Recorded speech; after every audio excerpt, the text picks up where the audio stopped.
México no debería existir. Los olmecas desaparecieron sin explicación. Los mayas abandonaron sus ciudades en plena gloria. Los aztecas fueron destruidos en solo 2 años. Los españoles gobernaron durante 300 años y se fueron. Los franceses intentaron conquistarlo y fracasaron. Los estadounidenses le robaron la mitad de su territorio. Pero México sobrevivió a todo. ¿Cómo es posible que una nación construida sobre las ruinas de imperios destruidos, conquistada por extranjeros, dividida por guerras civiles y atacada por potencias mundiales, siga existiendo? Y no solo existiendo, sino siendo la 15ª economía del mundo y el hogar de 130 millones de personas? La respuesta está enterrada en 3200 años de historia. Una historia que comienza con civilizaciones tan misteriosas que ni siquiera sabemos quiénes las construyeron. Una historia de imperios que dominaron América antes de que Europa siquiera supiera que existía. Una historia de conquista tan brutal que cambió el destino de millones. Y una historia de resistencia tan obstinada que ninguna potencia mundial pudo romper. Esta es la historia completa de México. Desde las cabezas gigantes olmecas hasta la nación moderna. Desde los sacrificios humanos aztecas hasta las revoluciones que cambiaron América Latina. Desde la Nueva España colonial hasta el México que conoces hoy. Y todo comienza en las selvas tropicales del Golfo de México, hace más de 3000 años, con un pueblo que dejó un misterio que todavía no podemos resolver. Imagina que estás caminando por la selva de Veracruz en el año 1938. Eres un trabajador petrolero buscando nuevos yacimientos. De repente, tu pala golpea algo duro. Empiezas a cavar. Y lo que encuentras te deja sin aliento. Una cabeza humana de piedra. Pero no cualquier cabeza. Mide 3 metros de altura. Pesa 20 toneladas. Y tiene rasgos faciales tan detallados que parece estar mirándote directamente. Acabas de descubrir a los olmecas. La primera gran civilización de Mesoamérica. Y nadie sabe quiénes fueron realmente. Los olmecas dominaron el sur de México desde el año 1200 a.C. hasta el año 400 a.C. Construyeron ciudades impresionantes. Desarrollaron un sistema de escritura. Crearon un calendario complejo. Y esculpieron 17 cabezas colosales que pesan hasta 50 toneladas cada una. Pero aquí está el misterio, no tenían la rueda. No tenían animales de carga. No tenían herramientas de metal. ¿Cómo movieron bloques de piedra de 50 toneladas a través de pantanos y selvas? ¿Cómo las tallaron con tanta precisión usando solo piedras más duras? Nunca lo sabremos. Porque alrededor del año 400 a.C., los olmecas simplemente desaparecieron. No hay evidencia de guerra. No hay señales de desastre natural. Solo ciudades abandonadas y cabezas gigantes mirando al vacío. Pero su legado sobrevivió. Porque 500 años después, otra civilización surgió en el sur de México que llevaría la cultura mesoamericana a niveles nunca antes vistos. Los mayas. Si los olmecas son un misterio, los mayas son una paradoja. Construyeron las ciudades más avanzadas de América precolombina.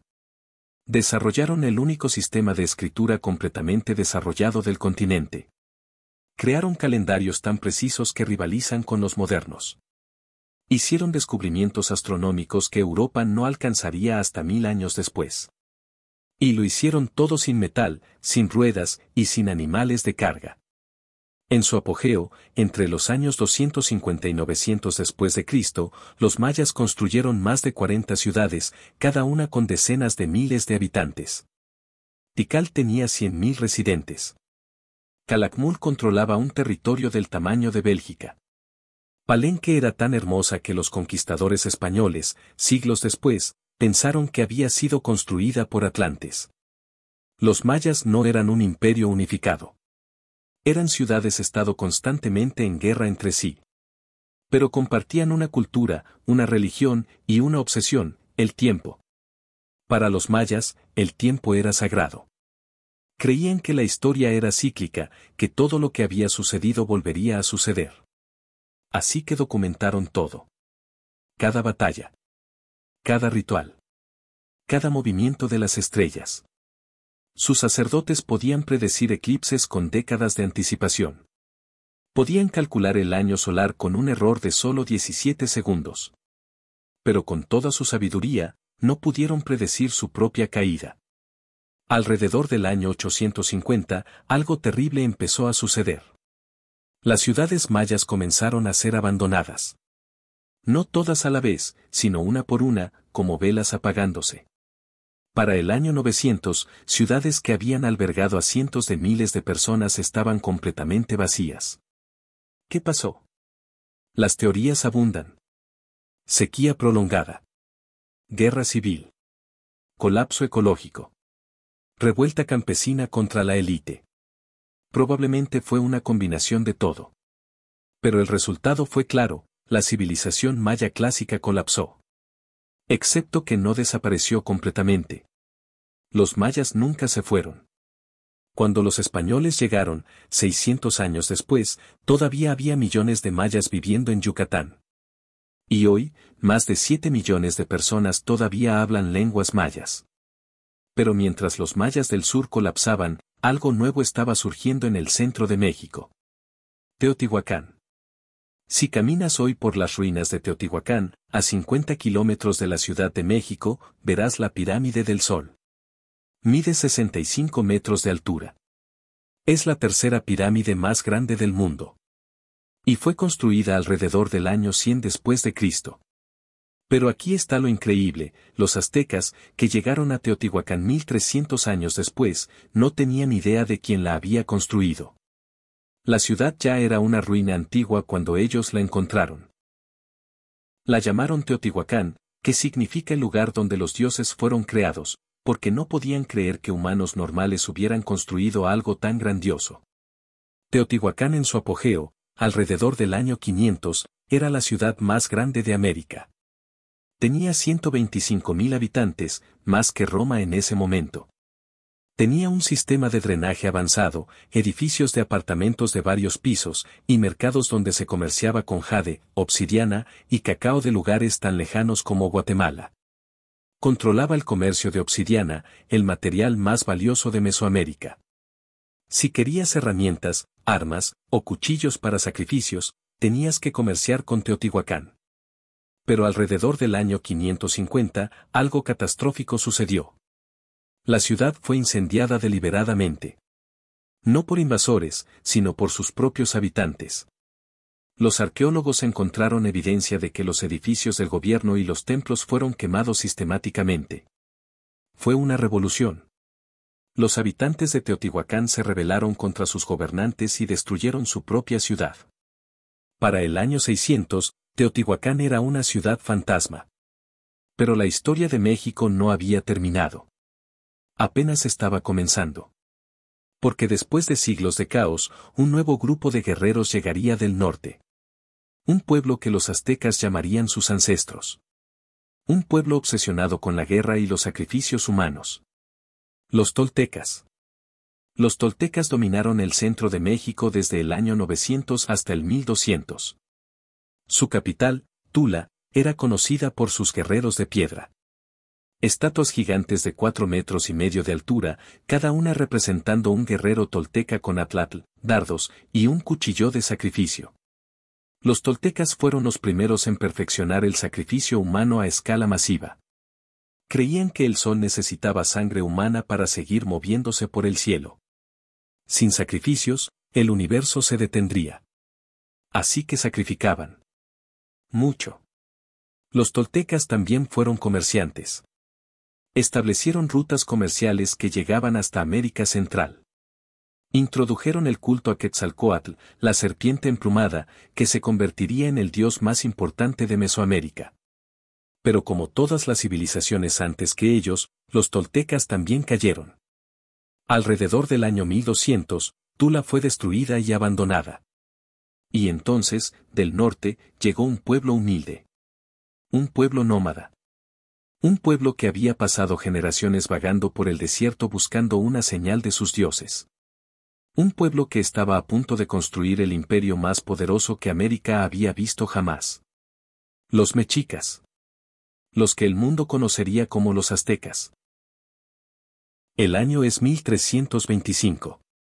Un grupo de nómadas miserables llega al Valle de México. Están sucios, hambrientos y desesperados.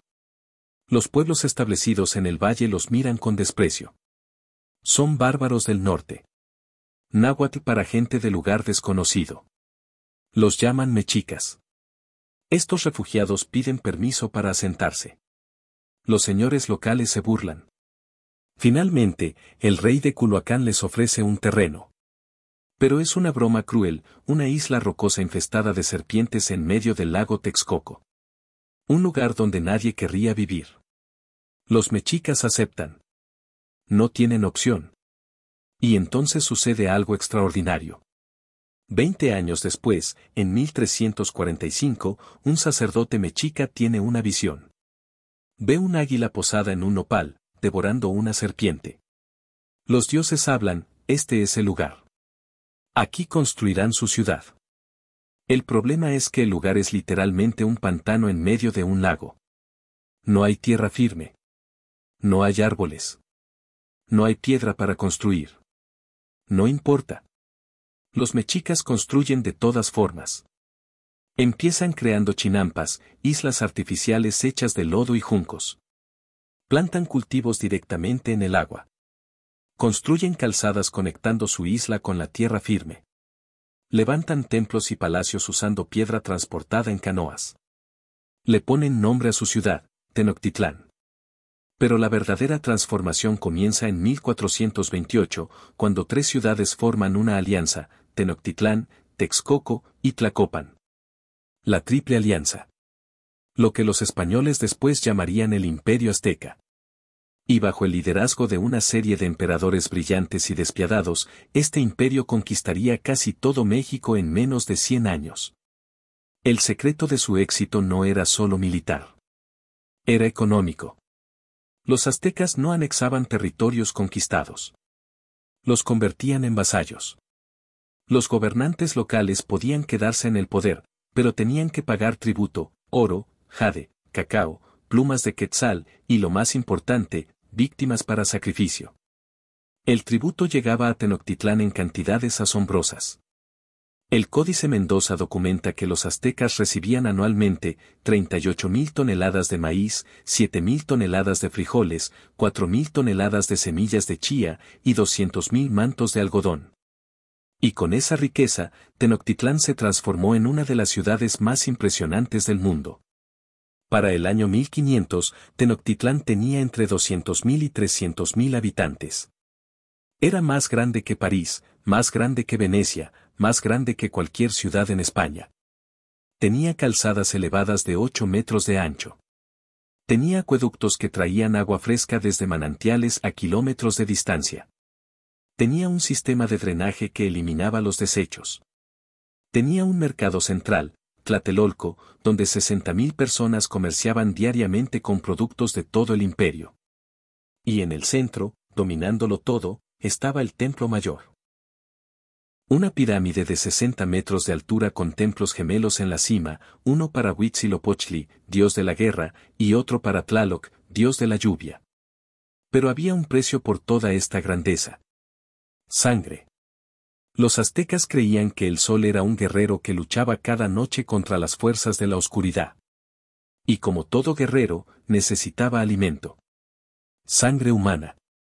Sin sacrificios constantes, el sol se detendría, el mundo terminaría, y todo volvería al caos primordial. Así que sacrificaban. No estamos hablando de unos pocos rituales al año. Estamos hablando de miles de sacrificios. En la dedicación del Templo Mayor en 1487, los aztecas afirmaban haber sacrificado a 80,400 prisioneros en 4 días. Los historiadores modernos piensan que esa cifra está exagerada. Probablemente fueron solo unos 20,000. Pero aún así, es una matanza incomprensible. Las víctimas eran llevadas a la cima del templo. 4 sacerdotes la sostenían. Un quinto sacerdote abría el pecho con un cuchillo de obsidiana. Arrancaba el corazón todavía latiendo. Lo ofrecía al sol. Y el cuerpo era arrojado escaleras abajo. Para los aztecas, esto no era crueldad. Era necesidad cósmica. Era el precio por mantener el universo funcionando. Pero para los pueblos conquistados que tenían que proporcionar las víctimas, era horror puro. Y eso crearía el problema fatal del imperio azteca. Porque cuando un pequeño grupo de extranjeros barbudos llegó en 1519, los pueblos sometidos vieron una oportunidad. Una oportunidad de destruir a sus opresores aztecas de una vez por todas. En noviembre de 1519, Hernán Cortés y 450 soldados españoles llegaron a Tenochtitlán. El emperador azteca, Moctezuma II, los recibió con honores. Fue el error más grande de su vida. Moctezuma tenía motivos para dudar. Había profecías de que Quetzalcóatl, el dios rey tolteca, regresaría del este exactamente en ese año. Cortés llegó del este. En barcos que parecían templos flotantes. Con armas que escupían fuego y trueno. Montando animales que los aztecas nunca habían visto. ¿Eran dioses? Moctezuma no estaba seguro. Así que esperó. Y mientras esperaba, Cortés actuó. Los españoles tomaron a Moctezuma como rehén en su propio palacio.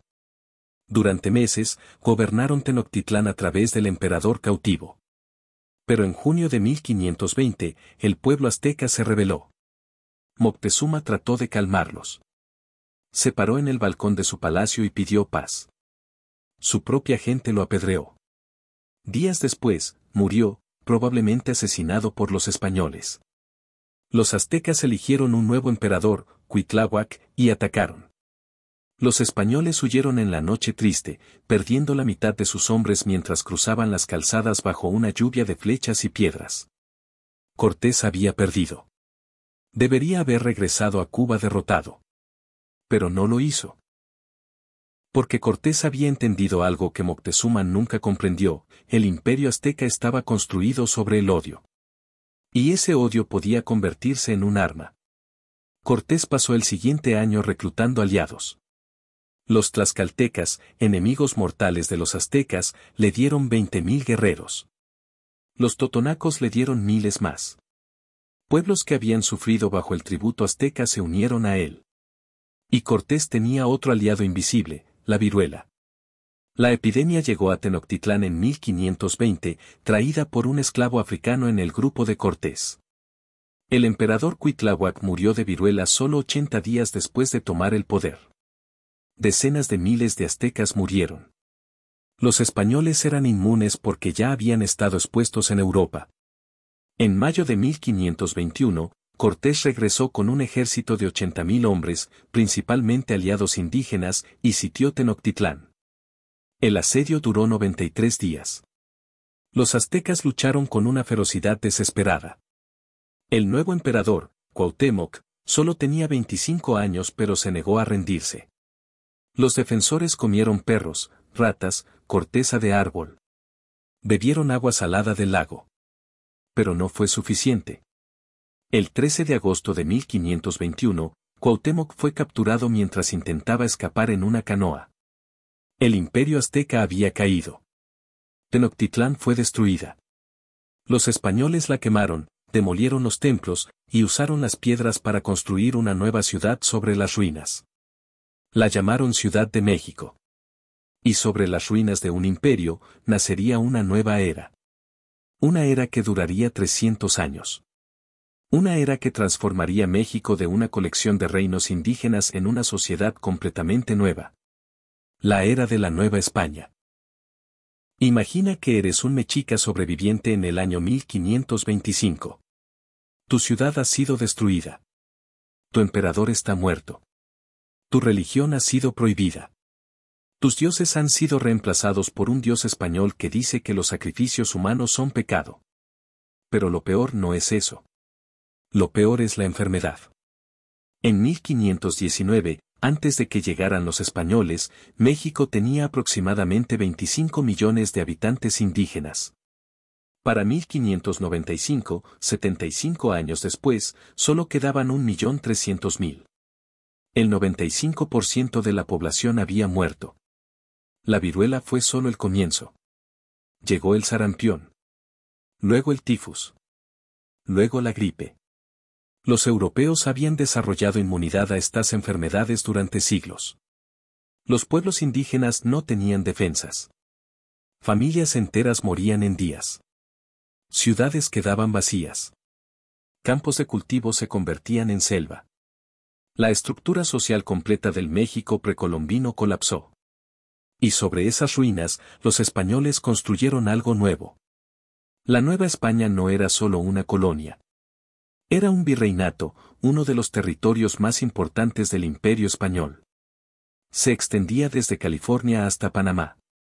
Incluía no solo México, sino también América Central, las Filipinas, y partes del Caribe.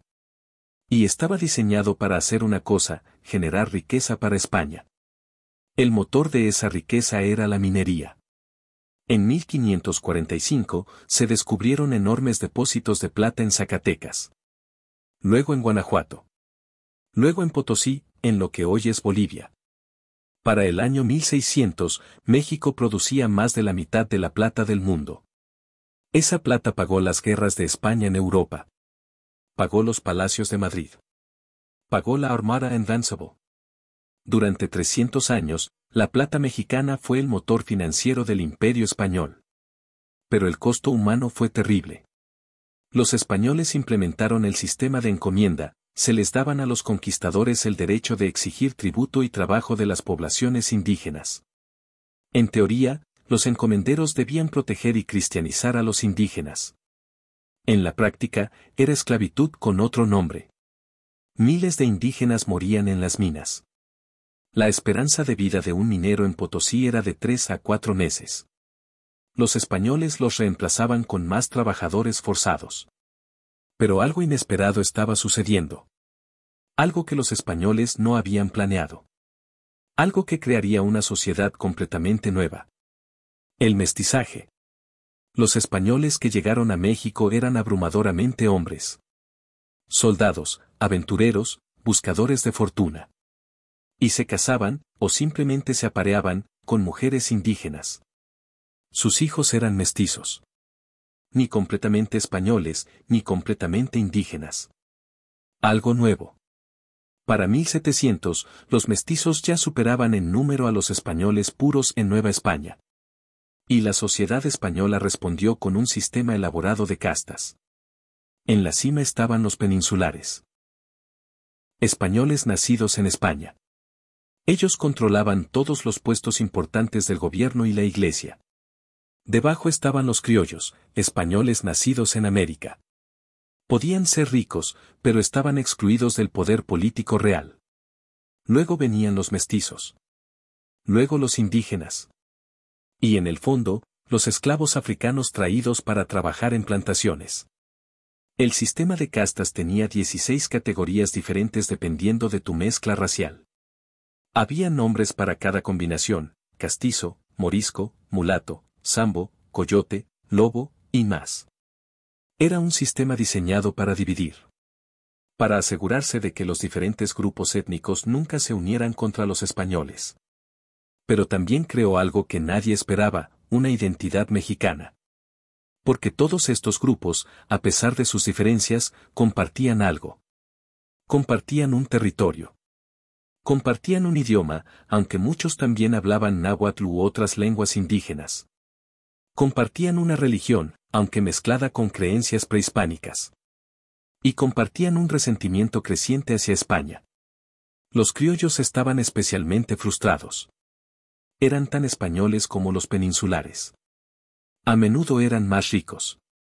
Pero estaban excluidos del poder porque habían cometido el error de nacer en América. Y la Iglesia Católica, sorprendentemente, ayudó a crear una identidad mexicana única. En 1531, solo 10 años después de la conquista, algo extraordinario sucedió en el Cerro del Tepeyac, donde antes había estado un templo a la diosa azteca Tonantzin. Un campesino indígena llamado Juan Diego afirmó haber visto una aparición de la Virgen María. Pero no era la Virgen María europea. Era morena. Hablaba náhuatl. Y su imagen, milagrosamente impresa en el manto de Juan Diego, combinaba símbolos católicos con símbolos aztecas. La Virgen de Guadalupe. Para los españoles, era prueba de que Dios había bendecido la conquista. Para los indígenas, era prueba de que Dios entendía su sufrimiento. Para todos, se convirtió en el símbolo de una fe mexicana única. Guadalupe no era española. No era azteca. Era mexicana. Y en los siguientes siglos, a medida que la Nueva España se desarrollaba, surgió una cultura única. Una mezcla de español e indígena. De católico y prehispánico. De europeo y americano. México estaba naciendo. Pero la riqueza de Nueva España no se quedaba en México. Fluía hacia España en galeones cargados de plata. Y los mexicanos, especialmente los criollos, comenzaban a preguntarse, ¿por qué debemos pagar por las guerras de España? ¿Por qué debemos ser gobernados por gente nacida a un océano de distancia? Esas preguntas se volverían más urgentes en 1810, cuando eventos en Europa sacudirían el mundo español. Napoleón Bonaparte invadió España. El rey español fue capturado. El imperio estaba en caos. Y en Nueva España, un sacerdote criollo en un pueblo pequeño vio una oportunidad. Su nombre era Miguel Hidalgo. Y estaba a punto de lanzar un movimiento que destruiría el dominio español y transformaría México para siempre. La independencia estaba llegando. La madrugada del 16 de septiembre de 1810, el padre Miguel Hidalgo tocó las campanas de su iglesia en el pueblo de Dolores. Era una señal acordada. Los campesinos, mestizos e indígenas, se reunieron en la plaza. Hidalgo salió y pronunció un discurso que cambiaría la historia de México para siempre. Nadie sabe exactamente qué dijo. No hay transcripción. Pero la tradición lo llama el grito de Dolores. Y su mensaje era claro: después de 300 años de dominio español, era hora de que México fuera libre. ¡Viva México! ¡Muera el mal gobierno! En cuestión de semanas, el ejército de Hidalgo creció a 60.000 hombres. No eran soldados entrenados. Eran campesinos con machetes, palos y hondas. Pero tenían números y tenían furia. Marcharon hacia la Ciudad de México, capturando ciudades en el camino. Los españoles y criollos ricos huyeron aterrorizados. Porque el ejército de Hidalgo no solo quería independencia. Quería venganza. En Guanajuato, los insurgentes masacraron a cientos de españoles refugiados en la Alhóndiga de Granaditas. Hidalgo intentó detener la masacre pero falló. El movimiento independentista se estaba convirtiendo en una guerra racial. Y eso dividió a los criollos. Muchos querían independencia de España, sí. Pero no querían una revolución social que los destruyera a ellos también. En 1811, el ejército realista, compuesto principalmente por criollos mexicanos, derrotó a Hidalgo. Fue capturado, juzgado por traición y herejía, y ejecutado. Su cabeza fue colgada en una jaula en Guanajuato como advertencia. Pero el movimiento independentista no murió con él. Un sacerdote mestizo llamado José María Morelos tomó el liderazgo. Morelos era diferente de Hidalgo. Era un estratega militar brillante. Y tenía una visión social radical: quería abolir la esclavitud, eliminar las castas raciales y redistribuir la tierra. Para 1813, Morelos controlaba gran parte del sur de México. Convocó un congreso y redactó la primera Constitución mexicana. Pero los realistas contraatacaron. En 1815, Morelos fue capturado y ejecutado. La guerra de independencia continuó durante 5 años más, pero parecía estar perdiendo impulso. Los realistas controlaban las ciudades principales. Los insurgentes estaban fragmentados. Y entonces, en 1820, algo inesperado sucedió en España. Hubo una revolución liberal en España que impuso una constitución que limitaba el poder de la monarquía y la Iglesia. Los conservadores mexicanos entraron en pánico. Habían pasado 10 años luchando contra la independencia porque temían a revolucionarios como Hidalgo y Morelos. Pero ahora temían más a los liberales españoles. Así que decidieron que México debía ser independiente después de todo. Pero bajo su control. Un oficial realista criollo llamado Agustín de Iturbide cambió de bando. Hizo un pacto con los insurgentes restantes.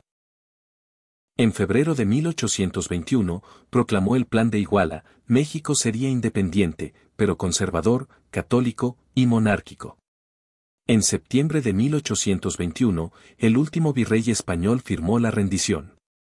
Después de 11 años de guerra y 600.000 muertes, México era finalmente independiente. Pero la pregunta ahora era, ¿qué tipo de nación sería? Los siguientes 50 años serían caóticos. México experimentó con monarquía. Iturbide se declaró emperador en 1822, pero fue derrocado en 1823. México se convirtió en república. Luego hubo golpe tras golpe. Y surgió una figura que dominaría la política mexicana durante décadas. Antonio López de Santa Anna. Santa Anna fue presidente de México 11 veces. Era un oportunista brillante que cambiaba de liberal a conservador según convenía. Y presidió algunos de los peores desastres de la historia mexicana. En 1836, los colonos estadounidenses en Texas se rebelaron. Santa Anna marchó al norte con un ejército.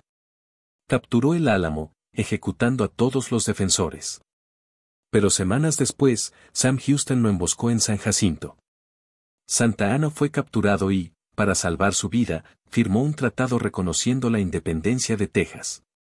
México se negó a reconocer el tratado. Pero Texas se fue de todas formas.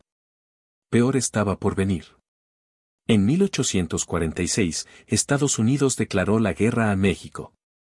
Las razones estadounidenses eran imperialistas descaradas, querían California, Nuevo México, Arizona, Nevada, Utah y partes de Colorado y Wyoming.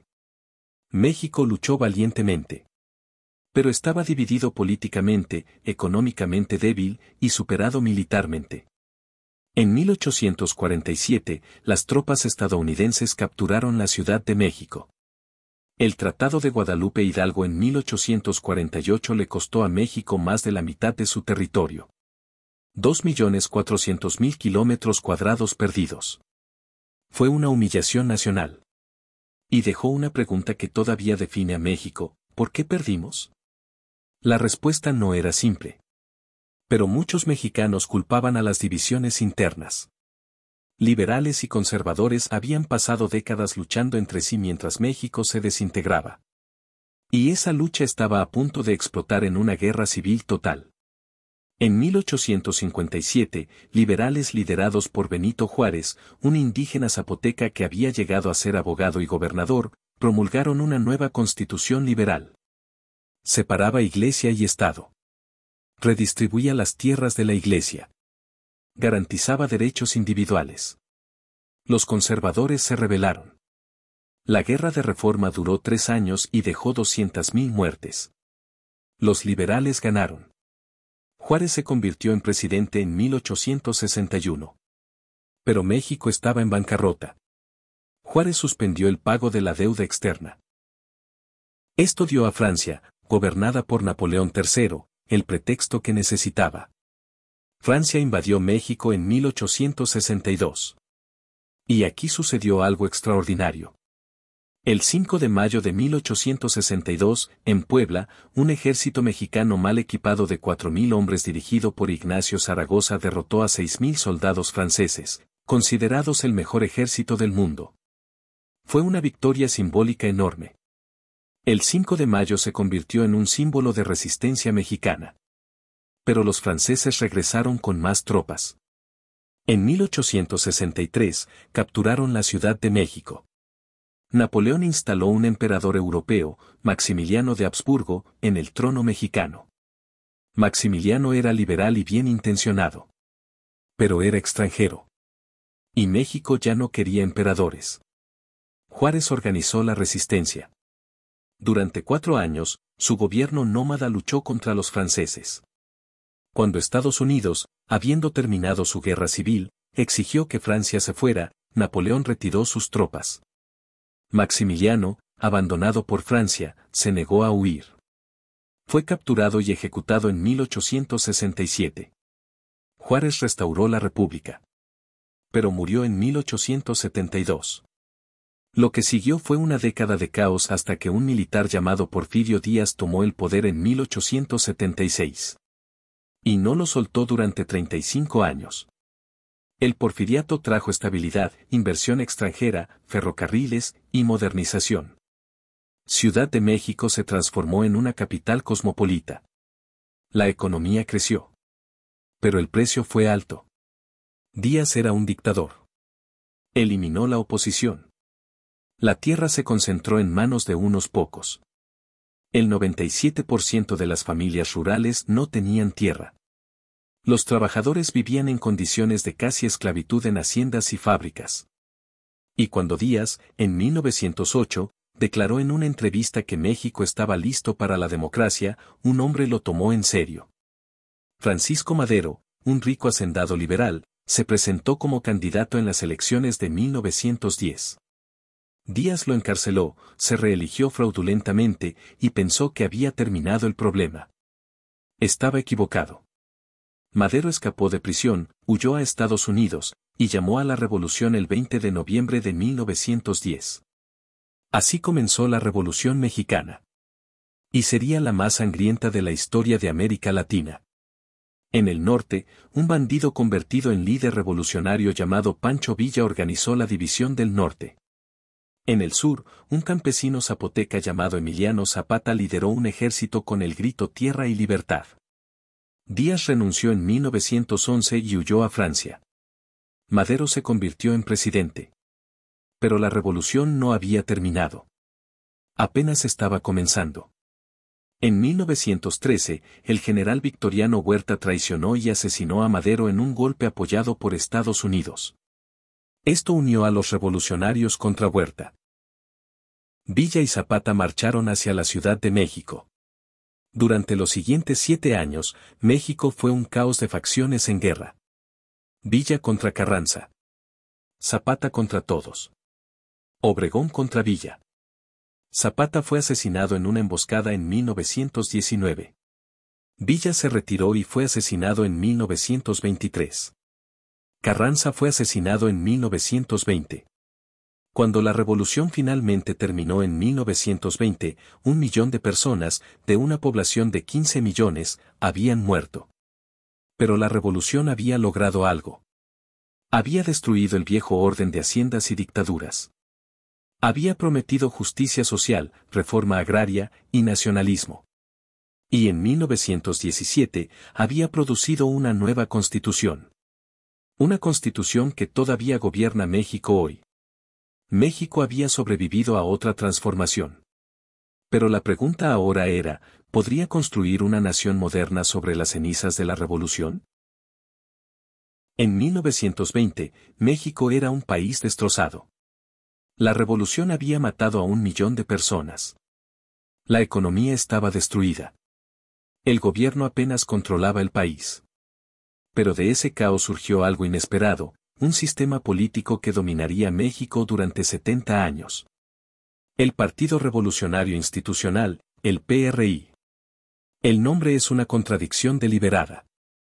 ¿Cómo puede una revolución ser institucional? Pero esa era exactamente la idea. Los líderes posrevolucionarios decidieron que México necesitaba estabilidad.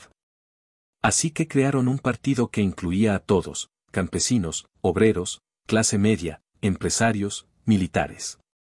Y el PRI nunca perdió una elección presidencial desde 1929 hasta 2000. ¿Era democracia? Técnicamente sí. Había elecciones. Pero el PRI controlaba los medios, manipulaba los votos y usaba el dinero del gobierno para comprar apoyo. Era una dictadura perfecta, como lo llamó el escritor Mario Vargas Llosa. Pero también trajo estabilidad y crecimiento.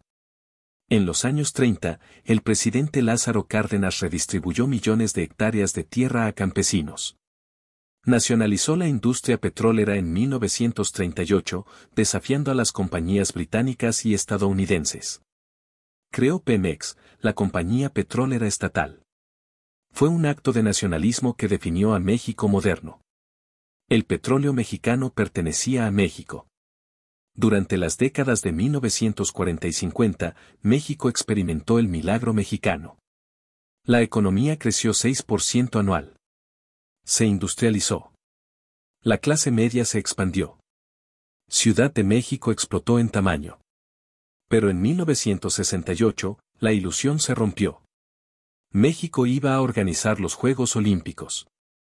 El gobierno quería mostrar al mundo que México era moderno, estable, próspero. Pero los estudiantes tenían otras ideas. Inspirados por protestas en París y Estados Unidos, exigieron democracia real, libertad de expresión y fin de la represión. El gobierno respondió con violencia. El 2 de octubre de 1968, 10 días antes de que comenzaran los Olímpicos, miles de estudiantes se reunieron en la plaza de Tlatelolco en Ciudad de México. El ejército abrió fuego. El gobierno afirmó que murieron 20 personas. Testigos dijeron que fueron cientos, quizás miles. La cifra real nunca se ha confirmado. Pero la masacre de Tlatelolco destruyó la legitimidad del PRI. Los mexicanos ya no podían ignorar que vivían bajo un régimen autoritario. Y en los años 70 y 80, las cosas empeoraron. México descubrió enormes reservas de petróleo en el Golfo. El gobierno se endeudó masivamente, asumiendo que los precios del petróleo seguirían altos. Pero en 1982, los precios del petróleo colapsaron. México no podía pagar su deuda. El peso colapsó. La inflación explotó. La economía se contrajo 26% en 3 años. Fue la peor crisis económica desde la Revolución. Y forzó a México a cambiar radicalmente. En los años 90, México se abrió al mundo. Privatizó empresas estatales. Redujo aranceles. Y en 1994, entró en el Tratado de Libre Comercio de América del Norte, NAFTA, con Estados Unidos y Canadá. NAFTA transformó México. El comercio explotó. Llegó inversión extranjera. Se crearon millones de empleos en fábricas de exportación, maquiladoras. Pero también hubo costos. Los pequeños agricultores mexicanos no podían competir con el maíz subsidiado estadounidense. La desigualdad aumentó. Los beneficios se concentraron en el norte, cerca de la frontera. Y el mismo día que NAFTA entró en vigor, 1 de enero de 1994, un ejército guerrillero indígena emergió en Chiapas. El Ejército Zapatista de Liberación Nacional, EZLN. Los zapatistas, liderados por el misterioso subcomandante Marcos, declararon guerra al gobierno mexicano. Exigieron derechos para los pueblos indígenas, democracia y justicia social. La rebelión fue aplastada militarmente en semanas. Pero los zapatistas ganaron la guerra de relaciones públicas. Se convirtieron en símbolos globales de resistencia indígena contra la globalización neoliberal. Y forzaron a México a enfrentar una verdad incómoda: después de 500 años, los pueblos indígenas seguían siendo los más pobres, los más marginados, los más olvidados. Pero el mayor desafío de México moderno no venía de guerrilleros. Venía de narcotraficantes. El tráfico de drogas había existido en México durante décadas. Pero en los años 90, después de que Estados Unidos cerró las rutas del Caribe, los carteles colombianos empezaron a usar México como ruta hacia Estados Unidos. Los carteles mexicanos se fortalecieron. El cartel de Guadalajara, el cartel del Golfo, el cartel de Juárez. Controlaban rutas, sobornaban policías y políticos y eliminaban competencia con violencia brutal. Pero el sistema funcionaba, de cierta manera. Los carteles operaban discretamente.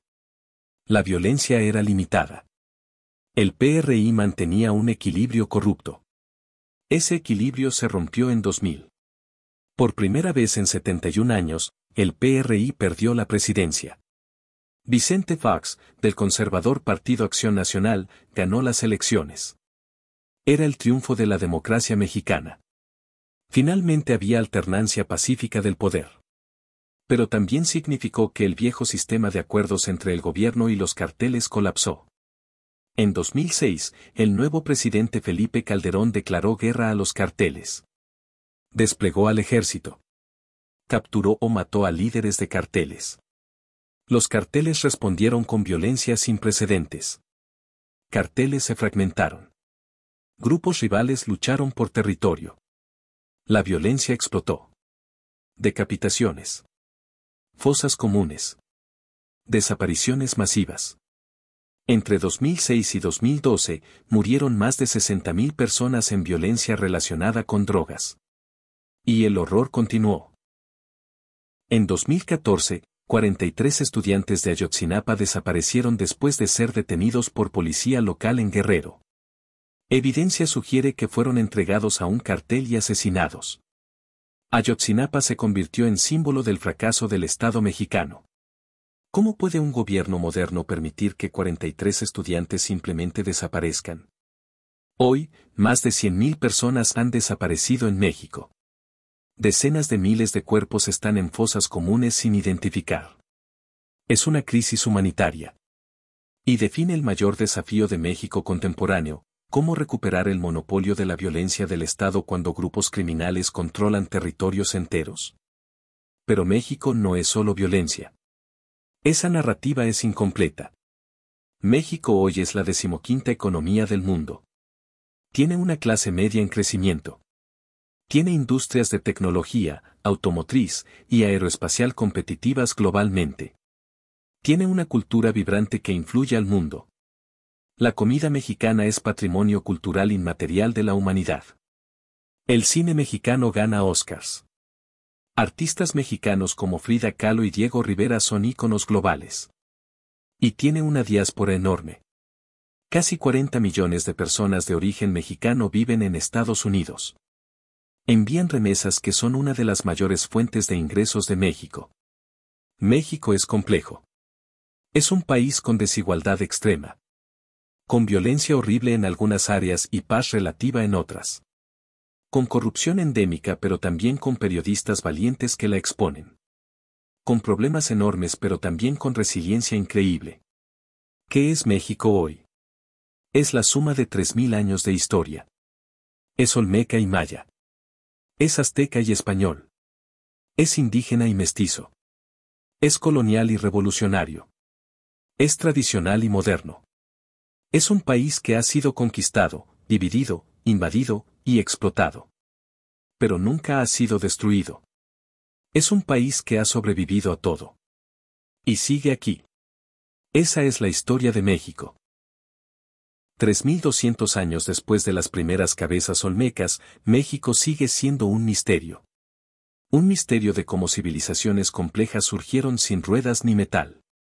Un misterio de cómo un imperio fue destruido en 2 años. Un misterio de cómo una colonia se convirtió en nación. Un misterio de cómo una revolución creó 70 años de partido único. Un misterio de cómo un país puede ser tan rico y tan pobre simultáneamente. Pero quizás el mayor misterio es este: después de todo, después de conquistas y epidemias y guerras civiles y dictaduras y violencia, ¿qué mantiene a México unido? No es el gobierno. Los gobiernos han ido y venido. No es la economía. La economía ha colapsado múltiples veces. No es siquiera la geografía. México perdió la mitad de su territorio en 1848. Lo que mantiene a México unido es algo más profundo. Es una identidad forjada en 3.000 años de historia compartida. Es el orgullo de civilizaciones que construyeron pirámides que rivalizan con Egipto. Es la memoria de la resistencia contra imperios. Es el sincretismo de culturas que creó algo único en el mundo. Es la Virgen de Guadalupe y Quetzalcóatl. Es mariachi y son jarocho. Es tacos y mole. Es Día de Muertos celebrando ancestros. Es familias que cruzan fronteras pero nunca olvidan de dónde vienen. México no es solo un país. Es una idea. La idea de que puedes ser destruido y reconstruirte. Que puedes perder todo y seguir siendo quien eres. Que la identidad no viene de pureza, sino de mezcla. Los aztecas tenían razón sobre una cosa: el mundo necesita sangre para seguir girando. Pero no sangre de sacrificio. Sangre de lucha. De resistencia. De supervivencia. México ha dado esa sangre. Durante 3.000 años. Y sigue aquí. Esa es la historia de México. La historia de un país que no debería existir. Pero existe. Y no va a ninguna parte.